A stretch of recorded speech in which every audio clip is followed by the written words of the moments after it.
नमो बुद्धाय। सर्वप्रथम तथागत भगवान बुद्ध जी को मेरा नमस्कार हो एवं मेरे आचार्य गुरु जी के चरणों में मेरा शत शत प्रणाम हो। आज आप लोगों को हम भगवान बुद्ध का बताया हुआ एक विशेष और एक बहुत ही उपयोगी धर्म देशना आप लोगों को आज बताने वाले हैं। सामान्य सभी लोगों को मृत्यु से भय लगता है, मृत्यु को कोई पसंद नहीं करते हैं, बूढ़ा होने में भी कोई पसंद नहीं करते। तो आज आप लोगों को इस धर्म देशना से समझ में आ जाएगा कि क्या कोई मृत्यु से बच सकता है, क्या कोई बूढ़ा होने से बच सकता है। तो ध्यान से सुनिए और समझने की कोशिश करिए। ये सूत्र पिटक के संयुक्त निकाय में आता है। इसी सूत्र का नाम है पब्बतूपम सूत्र। तो देखिए भगवान बुद्ध जी का बताया हुआ सूत्र कितना सुंदर है, जो आप लोगों को आज ये सूत्र सुनने के बाद समझ में आएगा। उन दिनों भगवान बुद्ध जी श्रावस्ती के जेतवन आश्रम में रह रहे थे। तो उस समय एक राजा था जिसका नाम था कौशल, शायद आप लोग सुने भी होंगे। तो कौशल राजा भगवान बुद्ध जी के प्रति बहुत गौरव करता था, बहुत ही प्यार करता था भगवान बुद्ध जी से। भगवान बुद्ध जी का हर एक बात को मानता था, लेकिन थोड़ा घमंडी था वो राजा। तो एक बार दोपहर के समय कौशल राजा कोई कार्य समाप्त करके दोपहर में 12 बजे के बाद भगवान बुद्ध जी के पास जाता। भगवान बुद्ध जी पूछते हैं, महाराज इतने दोपहर में आप कहाँ से आ रहे हैं, पूरा इतना धूप के समय में। तो राजा पता है क्या बोलता है? बोलता है, भगवान हम लोग तो राजा हैं, राजपाट का कार्य बहुत सारा होता है। अलग अलग गांव में या जनपद में कोई लड़ाई झगड़ा हो जाने के बाद देखना पड़ता है, पंचकाम के बारे में देखना पड़ता है, धन संपत्ति के बारे में देखना पड़ता है। तो हम लोग तो बहुत काम करने वाले हैं ना, इसलिए इस दोपहर में भी काम करके आ रहे हैं। तब भगवान बुद्ध सोचे ये राजा प्रमाद में रहता है। प्रमाद मतलब धर्म की रास्ता में देर है, सिर्फ काम संपत्ति के बारे में, सिर्फ धन संपत्ति के बारे में, राज्य संपत्ति के बारे में ही सोचता। तो देखिए भगवान बुद्ध जी उसका कल्याण के लिए कितना सुंदर बात बताते हैं। भगवान बुद्ध जी पूछते हैं राजा से कि महाराज मान लीजिए आपका कोई विश्वसनीय पुरुष है, विश्वसनीय कोई राजपुरुष है जिसका बात आप मान सकते हैं। वो पूर्व की दिशा से आता है, वो गुप्तचर, वो विश्वसनीय पुरुष आकर के बोलता कि महाराज मैं पूर्व की दिशा से आ रहा हूँ, मैं देखा कि एक पर्वत है बहुत ऊंचा, बहुत ऊंचा। वो पर्वत सारे प्राणियों को समेटते हुए, सारे प्राणियों को रौंदते हुए, सबको चापते हुए वो पर्वत आ रहा है। महाराज आपको अब जो करना है वो करिए। इसके बाद फिर भगवान बुद्ध जी बोले और एक विश्वसनीय पुरुष है, वो आता है पश्चिम दिशा से। पश्चिम दिशा से आकर के बोलता है महाराज को कि महाराज हम देखें, हम पश्चिम दिशा से आ रहे हैं, हम देखें एक बहुत ऊंचा पर्वत, आसमान जैसा ऊंचा, सारे प्राणियों को रौंदते हुए, सारे प्राणियों को चापते हुए, सारे प्राणियों को मारते हुए वो पर्वत आ रहा है, घुलटते घुलटते। इसके बाद उत्तर दिशा से भी एक विश्वसनीय व्यक्ति आता है, दक्षिण दिशा से भी एक विश्वसनीय व्यक्ति आता है। वो भी वही बात बोलता है, महाराज मैं दक्षिण दिशा से आ रहा हूँ, मैं देखा एक ऊंचा पर्वत सारे प्राणियों को मारते हुए, चापते हुए, रौंदते हुए इसी दिशा की ओर आ रहा। महाराज आपको जो करना है वो करिए। तो देखिए अभी क्या हो रहा, चारों दिशाओं से 4 पर्वत आ रहे हैं रौंदते हुए। कहाँ आ रहा है? समीप आ रहा है। तो इसके बाद भगवान बुद्ध पूछते हैं राजा से कि महाराज आपको वो विश्वसनीय व्यक्ति वैसा बोलने के बाद आप क्या करेंगे? मुश्किल से मिला ये मनुष्य जीवन में आप क्या कदम उठाएंगे, आप क्या करेंगे? तब राजा बोलता है भगवान ऐसा है तो चारों दिशाओं से आ रहा है, भागने के लिए जगह नहीं है, कहाँ भागेंगे, चारों दिशाओं से आ रहा है, मरना पड़ेगा।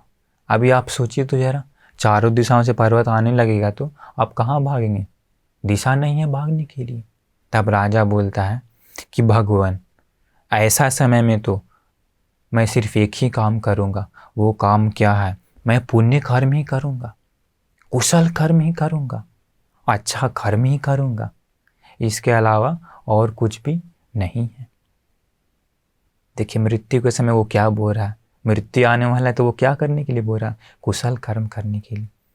तब भगवान बुद्ध बोलते हैं कि महाराज मैं आपको सावधान करता हूँ, मैं आपको चेतावनी दिला रहा हूँ, सावधान हो जाइए।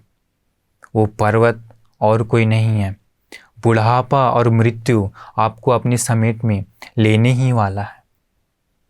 बुढ़ापा एवं मृत्यु नाम का पर्वत सभी को समेटते हुए, सभी को रौंदते हुए आपके समीप आ रहा है।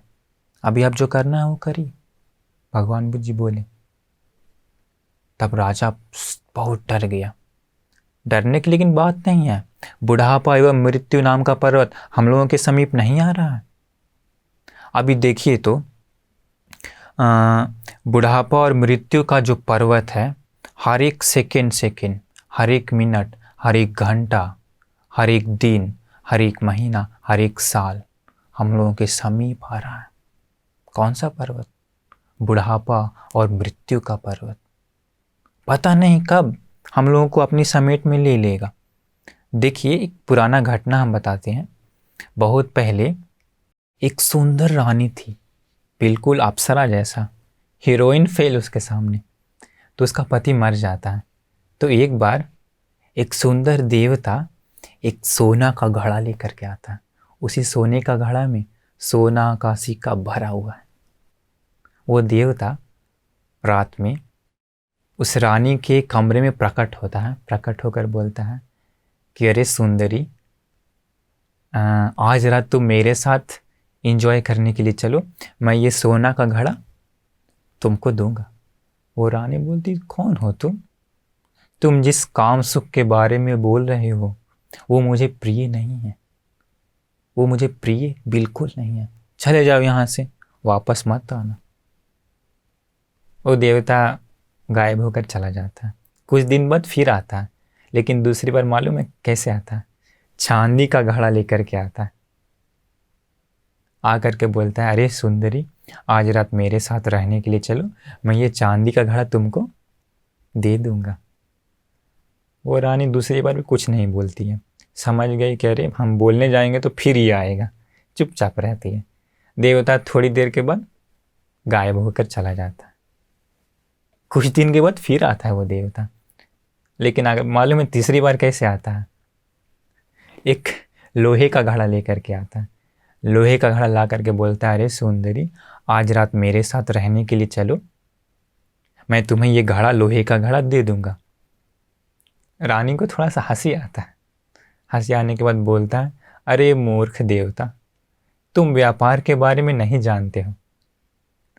व्यापार करने के लिए किसी स्त्री को लुभाना है तो जो मूल्य है, जो दाम है, बढ़ाना चाहिए, परंतु तुम तो मूर्ख हो, तुम तो और घटा दिया। पहले दिन सोना का घड़ा लेकर के आया, सोना का सिक्का भरा हुआ था, दूसरे बार चांदी का, इसी बार लोहे का, तुम्हारे पास दिमाग नहीं है। तब वो देवता देखिए कितना सुंदर बात बोलता है, नहीं नहीं ऐसा मत बोलो, मैं बहुत ही दिमाग वाला व्यापारी हूँ, बहुत जानता हूँ मैं व्यापार करने के बारे में। वो बोलता है फर्स्ट टाइम जब मैं आया था उस समय तुम्हारा जो रूप था वो रूप आज नहीं है, तुम बूढ़ी हो गई। उस समय जो तुम्हारा आयु था वो आयु अभी नहीं है, समाप्त हो गया, मृत्यु के नज़दीक आ गई। उस दिन जो तुम्हारा सुंदरता था वो सुंदरता आज नहीं है, अभी तुम बूढ़ी हो गई है। इसीलिए मैं धन जो था, जो मूल्य था, मूल्य में कमी कर दिया। पहला टाइम सोना का लाया था, अभी लोहा का लाया। तो देखिए कितना सुंदर बात बोल रहा है क्योंकि हम लोग का भी वैसा ही है। हम लोग का जो 1 महीना पहले रूप था वो आज नहीं है। बुढ़ापा के नज़दीक चले गए, मृत्यु के नज़दीक चले गए। तो देखिए, बुढ़ापा और मृत्यु का पर्वत हर एक दिन, हर एक घंटा हम लोग के नज़दीक आ रहा है। सामान्य देखिए, आजकल के लोग बुढ़ापा से बचने के लिए क्या क्या नहीं करते हैं।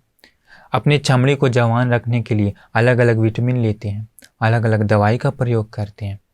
शरीर को मजबूत रखने के लिए अलग अलग खाना खाते हैं, जवान रखने के लिए कि बूढ़ा ना हो, मृत्यु ना हो। लेकिन कोई भी व्यक्ति आज तक बुढ़ापा से बच पाया? नहीं। मृत्यु से बच पाया? नहीं। इसलिए देखिए, हर एक सेकेंड सेकेंड मृत्यु समीप आ रहा है। अभी देखिए, नॉर्मली अभी वर्ल्ड में कोरोना का वायरस आ गया। अभी कोरोना वायरस किसी से भेदभाव करता है क्या? चाहे अमीर हो, चाहे गरीब, चाहे सुंदर हो, चाहे कुरूप, चाहे धनवान हो, चाहे धनहीन, किसी भी देश का हो, किसी भी जाति का हो, किसी भी धर्म का हो, कोरोना किसी से भेदभाव नहीं करती। सबको पकड़ लेती है कोरोना और जान ले लेती है। देखिए, मृत्यु का पर्वत सभी के सामने है। क्या कदम उठाएंगे आप लोग? क्या कदम उठाएंगे? इसलिए देखिए, भगवान बुद्ध जी के समय भी एक देवता भगवान बुद्ध से आकर एक प्रश्न करता है, के तस्सु पिहितो लोको के तस्सु परिवारितो। देवता पूछता है कि भगवान, ये पूरा लोक प्राणी किस चीज़ से ढका हुआ है और किस चीज़ का परिवार है ये प्राणी? भगवान बुद्ध जी उत्तर देते हैं, मच्चुना पिहितो लोको जराय परिवारितो। ये पूरा लोक प्राणी मृत्यु से ढका हुआ है। एवं परिवार कौन है? सारे लोक प्राणियों का परिवार है बुढ़ापा। बुढ़ापा ही अंत में सभी के नज़दीक आता है, सभी के नज़दीक आता है। तो देखिए, कितना हम लोगों को संवेग होने की बात है। मृत्यु और बुढ़ापा का पर्वत सामने आ रहा है, आप क्या कदम उठाइएगा? नॉर्मली देखिए, मृत्यु के बारे में और कहेंगे तो हम लोग गाड़ी से जाते समय एक्सीडेंट होकर नहीं मर सकते हैं? मर सकते हैं। देखिए, मृत्यु का पर्वत हमारे सामने है। सीढ़ी से गिर करके नहीं मर सकते हैं? मर सकते हैं। मृत्यु का पर्वत सामने है। पैर फिसल करके मर सकते हैं, सांप काटने के कारण मर सकते हैं, घर का बिल्डिंग गिर गया तो नहीं मर सकते हैं हम लोग? मर सकते हैं। मृत्यु का पर्वत सामने है। घर में शॉर्ट सर्किट होने के बाद आग लग करके नहीं मर सकते हैं? मर सकते हैं। बाहर जाते समय पेड़ गिरने के बाद छप करके हम लोग नहीं मर सकते हैं? मर सकते हैं। मृत्यु का पर्वत हम लोगों के सामने है। तो देखिए, तो प्रतिदिन मृत्यु सामने है। आप लोगों को मालूम है क्या कि प्रति 4 से 5 सेकंड में एक व्यक्ति का मृत्यु हो जाता है इस दुनिया में। प्रतिदिन हजारों हजार लोग मर जाते हैं इस दुनिया में। तो देखिए, मृत्यु का जो पर्वत है रौंद रहा है, रुक नहीं रहा है। सबको रौंदते हुए, सबको मारते हुए किसके समीप आ रहा है? हम सभी लोगों के समीप आ रहा है। कदम उठाना है आपको। जरा सोचिए तो, इस बुढ़ापा और मृत्यु से कोई बच पाया है? किसी का नाम बताइए, कौन बचा है? इस संसार में बड़े बड़े राजा लोग थे, उन लोग भी बूढ़ा होकर के मर गया। इस संसार में रिद्धिमान चमत्कारी लोग थे, उन लोग भी बूढ़ा होकर के मर गए। इस संसार में वैरागी अरहंत लोग थे, उन लोग भी बुढ़ापा नाम की पर्वत से ढक गए, मृत्यु नाम की पर्वत से कुचले गए। इस संसार में बुद्ध नाम जैसा कोई श्रेष्ठ लोग भी थे, वे लोग भी बुढ़ापा और मृत्यु से नहीं बच पाए। तो आप कैसे बचेंगे? जरा सोचिए, कितना संवेग होने की बात है। इसीलिए भगवान बुद्ध इसके बाद फिर वो राजा भगवान बुद्ध जी से बोलता है कि भगवान, अगर बुढ़ापा और मृत्यु का पर्वत हम लोगों के सामने आ रहा है तो दूसरा कुछ करने के लिए नहीं है सिवाय पुण्य कर्म के, सिवाय कुशल कर्म के, सिवाय अच्छे कर्म के। सील ही पालन करना पड़ेगा। धर्म ही सुनना पड़ेगा, वो राजा कहता है। तो देखिए आप लोग को क्या करना है ऐसा है तो, ऐसा समय में बुढ़ापा और मृत्यु का पर्वत सामने आ रहा है हम सभी के जीवन में, क्या करेंगे? करना सिर्फ एक चीज़ है, क्या? पुण्य ही करना है, कुशल कर्म ही करना है, दान ही देना है, सीलों का पालन ही करना है, उपोषित ही लेना है। अभी देखिए ये बुढ़ापा और मृत्यु का पर्वत आ रहा है आप लोगों के जीवन में, नहीं आ रहा है क्या? हम लोगों के दादा परदादा लोग क्या हो गए, बूढ़ा होकर के मर गए ना। तो क्या करेंगे हम लोग? अभी भागेंगे? भागकर कहाँ जाएंगे? चारों तरफ से पर्वत आ रहा है, चारों तरफ से, दिशा नहीं है भागने के लिए। सिर्फ करना है यही, ये पुण्य कर्म, ये शील कर्म, ये उपोषित कर्म ही हम लोगों को करना। इसीलिए आप लोग भी निरंतर पंचशील का पालन करिए, पंचशील को मत तोड़ लीजिए, क्योंकि मृत्यु बुढ़ापा से तो कोई बच नहीं सकता है, वही साथ लेकर के जाना है। हत्या कभी मत करिए, चोरी कभी मत करिए, व्यभिचार मत करिए, झूठ मत बोलिए, नशा मत करिए, पूर्णिमा और अमावस्या को उपोषित का पालन कीजिए, निरंतर धर्म सुनिए, ज्ञान की बात सुनिए। इसके बाद दान दीजिए, जितना हो सके दान दीजिए। बिना दान के कैसे सुख पाएंगे अगले जन्म में? ये दान ही है सुखी बनाने का तरीका, ये दान ही है अमीर होने का रहस्य। इसके बाद त्रिशरण में जाइए, त्रिशरण में जा करके श्रद्धा को स्थिर कर लीजिए, स्थापित कर लीजिए। जरा सोचिए, आजकल के लोग बहुत सारे हैं जो दान देने में कंजूसी करते हैं, बहुत कंजूसी करते हैं। उन लोग क्या करते हैं मालूम है? हमेशा धन दौलत कमाने में ही लगे रहते हैं, बहुत मेहनत करते हैं धन दौलत कमाने के लिए। मृत्यु के बारे में जरा भी नहीं सोचते हैं, बिल्कुल नहीं सोचते मृत्यु के बारे में। लेकिन जरा सोचिए, क्या मृत्यु के बारे में नहीं सोचते हैं ना?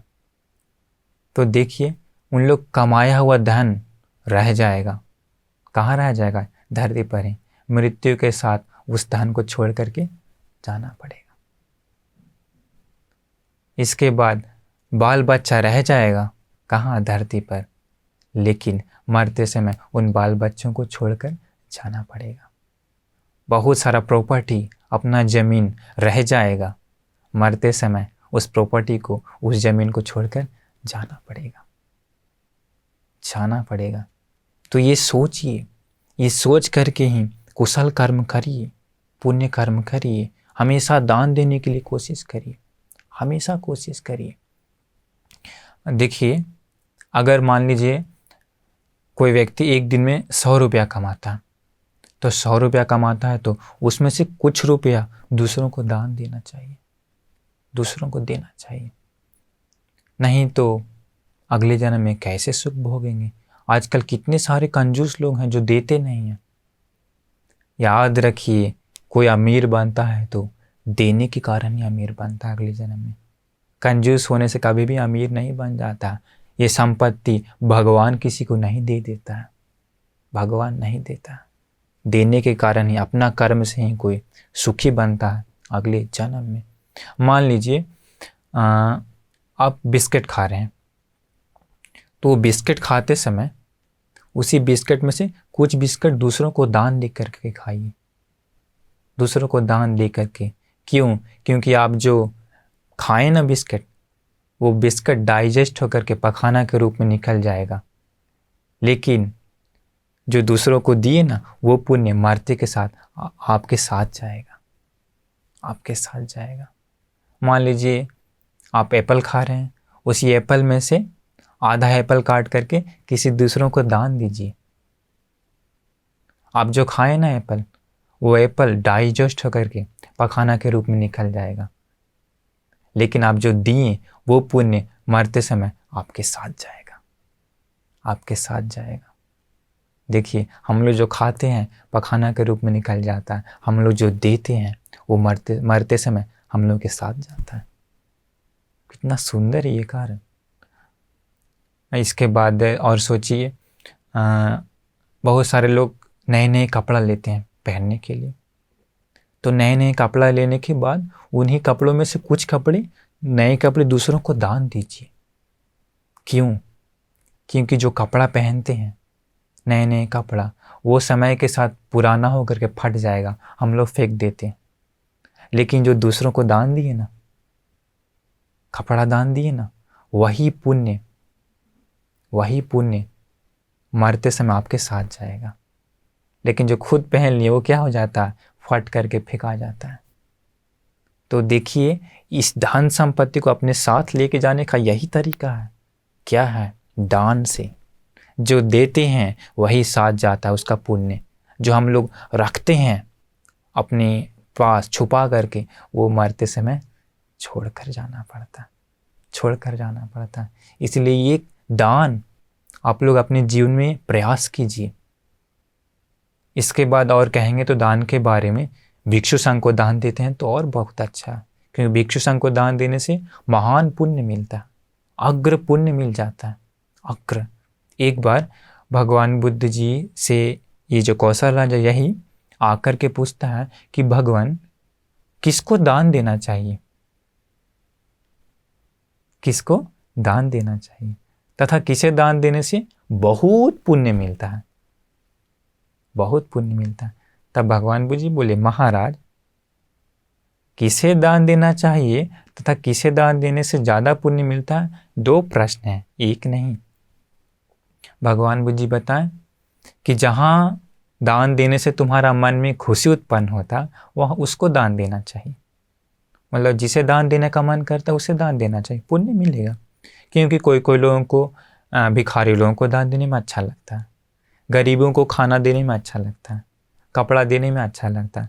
तो जहाँ अच्छा लगता है वहाँ दान देना चाहिए, पुण्य मिलता है। लेकिन भगवान बुद्ध जी बताते हैं कि किसे दान देने से महान पुण्य मिलता है। भगवान बुद्ध जी बताएं, भिक्षु संघ को दान देने से महान पुण्य मिलता है, अग्र पुण्य मिलता है, विशाल पुण्य मिलता है। क्यों? क्योंकि भिक्षु संघ जो होते हैं, अभी का भिक्षु नहीं, भिक्षु संघ में आते हैं भगवान बुद्ध जी के समय जितना भी थे, अरहंत सारिपुत्र भंते जी, अरहंत मोग्गलान भंते जी, महाकाश्यप भंते जी, उन लोग का मन में राग बिल्कुल नहीं, उन लोग का मन में क्रोध थोड़ा भी नहीं, मोह, माया, अहंकार, घमंड कुछ भी नहीं है। उन लोग का मन परम पवित्र है, सफेद शंख की भांति। उन लोग इस पंचकाम में ठीक उसी प्रकार नहीं अटकते हैं जिस प्रकार कमल के पत्ते पर पानी सटता नहीं है। वे अरहंत लोग वैसे इस लोक में अनासक्त मन से विचरण करते थे। तो ऐसे भिक्षु संघ को दान देने से अग्र महान पुण्य मिलता है। तब राजा खुशी हो जाता है। इसके बाद बोलता है कि भगवान, ऐसा है तो बड़ा पुण्य, अग्र पुण्य करना है तो भिक्षु संघ को ही दान देना चाहिए। तो इसलिए आप लोगों को भी किसी को दान दे सकता है, पुण्य मिलेगा। लेकिन अग्र महान पुण्य करना है तो, महान पुण्य जमा करना है तो भिक्षु संघ को दान देंगे तो अग्र महान पुण्य मिलेगा, महान पुण्य मिलेगा। तो देखिए कितना सुंदर कारण है ये, कितना सुंदर कारण है। हम लोगों को बुढ़ापा और मृत्यु से बच करके कहीं भाग नहीं सकता, कहीं नहीं। तो करना क्या है? यही सीलों का पालन हमेशा करना है, उपोषण हमेशा लेना चाहिए, पूर्णिमा और अमावस्या को। धर्म हमेशा सुनिए। अभी आप लोगों को इस चैनल के द्वारा धर्म भी सुनाई देता है, सत्य धर्म। आजकल सत्य धर्म सुनाई देना बहुत मुश्किल है, बहुत मुश्किल है।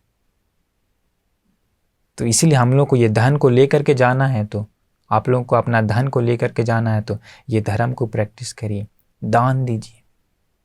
देखिए एक सुंदर हमको एक घटना याद आया। क्या आप लोग सुने हैं द ग्रेट अलेक्जेंडर का स्टोरी?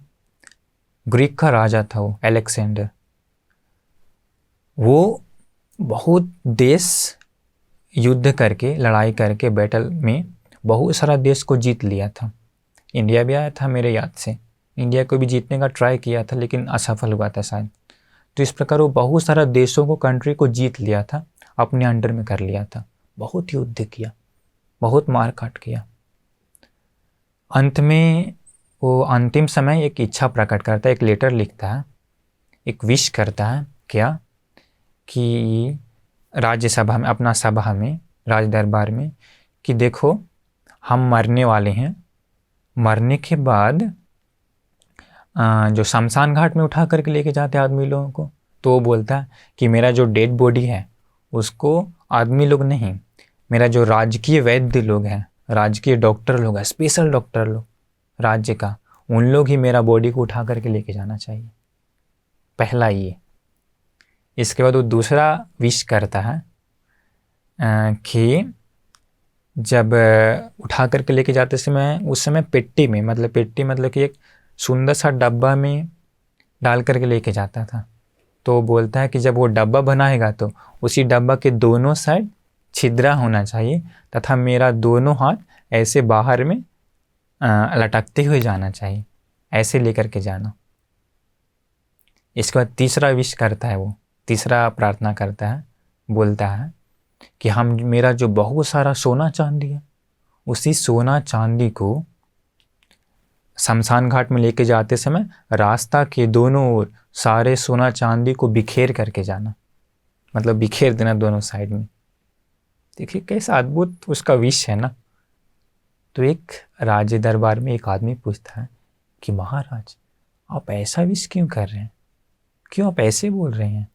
तब राजा बोलता है, क्या बोलता है, देखिए, बोलता है कि लोग डॉक्टर को भगवान कहते हैं, डॉक्टर ही जीवन बचाता है, लेकिन इतना महान महान डॉक्टर होने के बाद भी हमको जिंदा नहीं रख सकता, हमको मरने से नहीं बचा सकता है, अंत में मरना ही पड़ता है, मृत्यु का मुख में जाना ही पड़ता है। इसीलिए वो बोलता है कि डॉक्टर मेरा शरीर को उठा के लेके जाएगा, इसी से लोगों को संदेश मिलेगा, लोग समझ जाएगा कि ऐसा महान राजा को भी डॉक्टर भी नहीं बचा पाया। इसका अर्थ क्या है कि मृत्यु से कोई बच नहीं सकता। कितना सुंदर कारण है। इसके बाद वो बताता है दूसरा विष के बारे में। दूसरा विष का अर्थ वो बोलता है ना कि मेरा दोनों हाथ उसी डब्बा के बाहर निकाल देना।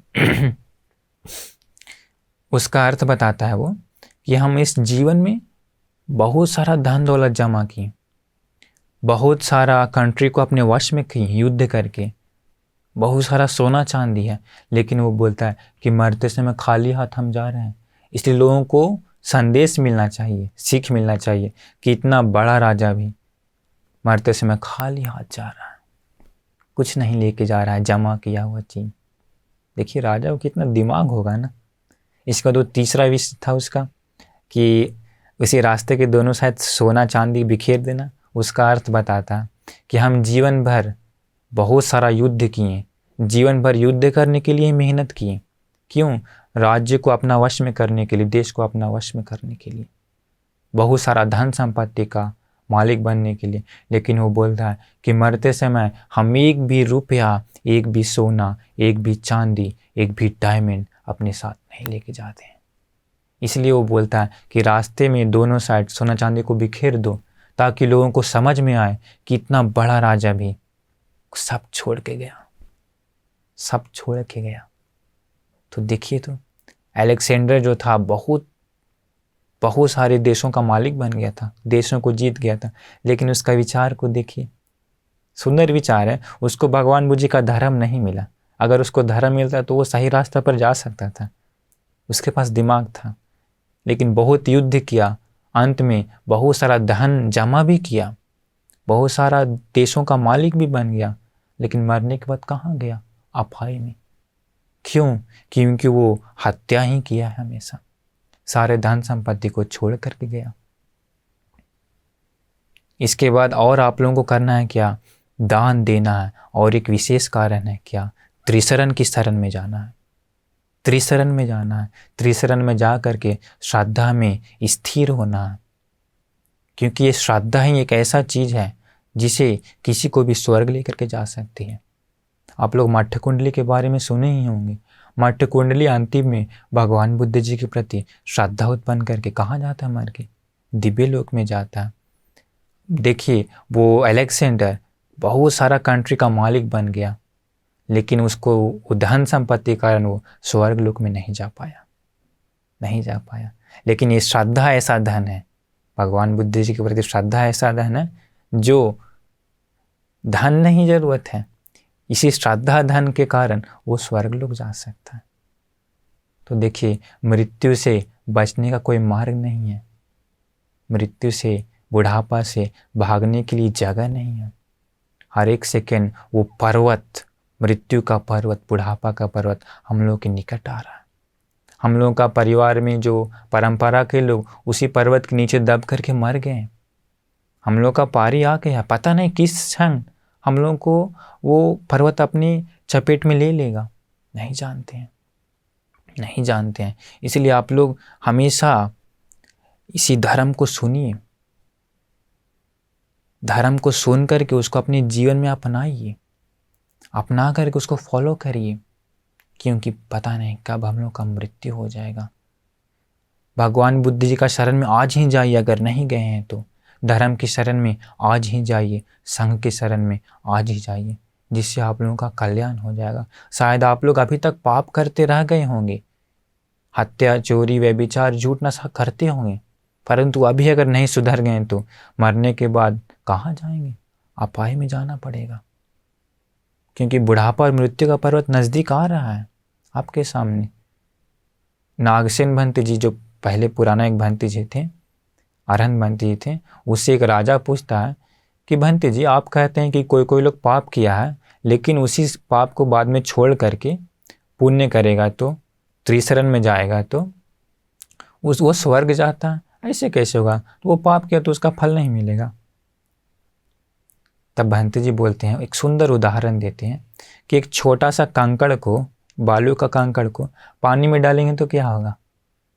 डूब जाएगा, डूब जाता है। लेकिन भंते जी पूछते हैं उससे कि महाराज, एक बड़ा पत्थर को नाव पर लोड करके नहीं लेके जा सकते हैं?